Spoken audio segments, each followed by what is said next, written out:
اس اشکال کا جواب کیا عجیب و غریب کتاب ہے، احکام شریعت اسلام کی نظر میں، احکام اسلام عقل کی نظر میں پوری کتاب ہے اس پر. یہ قربانی کا الگ معاملہ ہے. دوسری قوموں کا یہ شبہ کہ یہ لوگ بڑے سنگ دل ہوتے ہیں، انہیں جانور کے گلے پر چھری پھیرتے ہوئے ذرا بھی رحم نہیں آتا، یہ اعتراض محض ناواقفیت اور ہٹ درمی کی وجہ سے ہوا ہے. مگر عجیب بات ہے کہ اعتراض گائے کی قربانی کے متعلق ہے. چوہے کو مارنے کے لیے آگے آگے بڑھتے ہیں. ان پر کیوں ظلم کرتے ہو بھائی؟ وہ تو اچھا ہے، بلی میں خوراک بنے گی نا. آگے مرغی، بکری اور کبوتر کے متعلق یہ اشکالات آپ کے نہیں ہوتے. معلوم ہوتا ہے کہ کچھ دال میں کالا ہے. یا یہ علماء اس کو آگے بڑھائیں نا تو بڑے بڑے مینٹل کیس دعائیں دیں گے الحمدللہ. یعنی اس اعتراض کا سبب ہمدردی اور رحمدلی نہیں بلکہ محض مذہبی حمیت اور عصبیت ہے.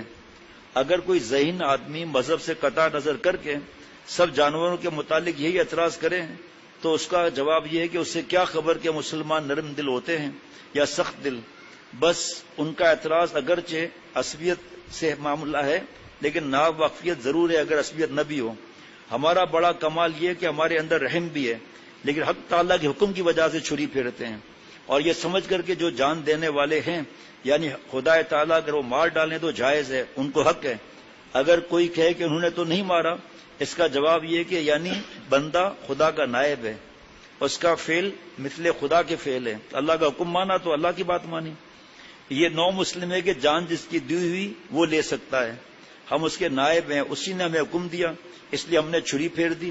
باقی ہم نے خود جان نہیں نکالی، ہم نے تو فقط راستہ کھول دیا، جان تو رب نے نکالی. اب کیا اشکال رہا کہ اہل اسلام بڑے سنگ دل ہوتے ہیں، آپ بڑے رحم دل ہوتے ہیں کہ خود چوہے نہیں مارتے، مسلمانوں کے محلے میں چھوڑ آتے ہیں کہ یہ ماریں. ہے نا، ایک ہندوؤں کے 33 کروڑ خدا ہے، مفتی نعیم صاحب بتا رہے تھے، اس میں ان کا یہ بھی معاملہ ہے کہ چوہے تنگ کرتے ہیں، پکڑ کے مسلمان کے محلے میں ڈال دیتے کہ وہ ماریں. کیونکہ نعوذ باللہ ایسے ایسے خدائی کے نام لیتے ہوئے بھی شرم آئے گی.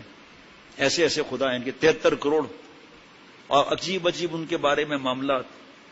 میں کچھ کہہ نہیں سکتا کہ آپ میری مجبوری جانتے ہیں ورنہ ابھی بتا دیتا معاملات.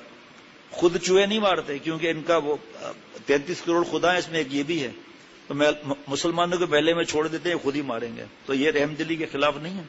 کیسے خوش ہو رہے ہیں دوست ہمارے ماشاءاللہ، مجھے بھی خوشی ہو رہی ہے الحمدللہ.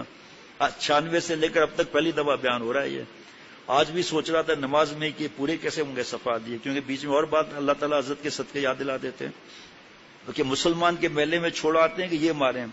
جب تم ہمیں مشک کشی میں اپنا نائب بناتے ہو چوہے کے مارنے میں، تو اللہ تعالیٰ نے اگر گاؤں کشی میں ہمیں اپنا نائب بنا دیا تو کیا کباد ہو گئی. اللہ کے نیابت میں تو یہ نفع بھی ہے کہ مارو اور کھاؤ، اور تمہاری نیابت میں فقط مار کر پھینک دینا ہی ہے اور کچھ بھی نہیں ہے. جی جو چوہے کھاتے ہیں چائنا میں چلے جاؤ پتہ چلے گا سستا ہی کتنی ہے وہاں پر. کیا کیا کھاتے ہیں وہ بتاؤں گا تو آپ رات کا کھانا نہیں کھا سکیں گے، اس لیے وہاں پر چیزیں سستی ہیں. ان پاگلوں کو چوہے اور چیزیں کھانے کے بعد ان کو کیا پتا گوشت کا مزہ کیا ہے. اب کیا عرض کروں، بتا بھی نہیں سکتا اور بولے بغیر چارہ بھی نہیں. اشارہ دے دیتا ہوں. ہانگ کانگ جانا ہوا تو حرام حلال کی باتیں، تو اب ہم کیا کرتے تھے، میرے دوست بھی تھے، ہم جو ہے وہ پھل کھا لیتے تھے اور سلاد کھا لیتے تھے. تو اب دو دن تک واش روم کا تقاضا نہیں. پھر آپس میں گھبراتے تھے کہ یار ایسا نہیں مسئلہ نہ ہو جائے، ہم پردیس میں ہیں. تو پھر دوست کہتے تھے کہ بھائی میں پرانا ہوں، فکر نہیں کرو. کھایا کیا ہم نے؟ تو پھر ایک چائنیز کو کھانے پر بلایا. اب جب اس کے سامنے جناب وہ مسلمان کا تھا ریسٹورینٹ، اب جب اس نے وہاں کے میزبان نے بتایا کہ یہ مسلمانوں کا ریسٹورینٹ ہے اور مسلمان نام کے نہیں ہیں، واقعی حلال کرتے ہیں یہ، اور وہیں کے رہنے والے تھے. وہاں جب اس کے سامنے ڈشیں آئی نا، پاگل جیسے کوئی نہیں ہو جاتا. جناب سی بھی کر رہا ہے اور جناب کھا بھی رہا ہے. خوب کھایا. 3 نان اس نے کھائے، 3 نان. ہم نے جو تھا وہ اس حساب سے کھایا. تو ہم نے آپس میں کہا، سمجھے بھائی، تھوڑا آئس کریم کم تو کہا ہی ہوگا. وہ کیا ہے وہ بعد میں بتاؤں گا. کیا سبحان اللہ، یہ رحم دلی ہے کہ ہم سے نہیں مارے جاتے تو تم مار دو. نیابت اور کسے کہتے ہیں؟ یہ تو زبان سے کہنے سے بھی بڑھ کر ہے.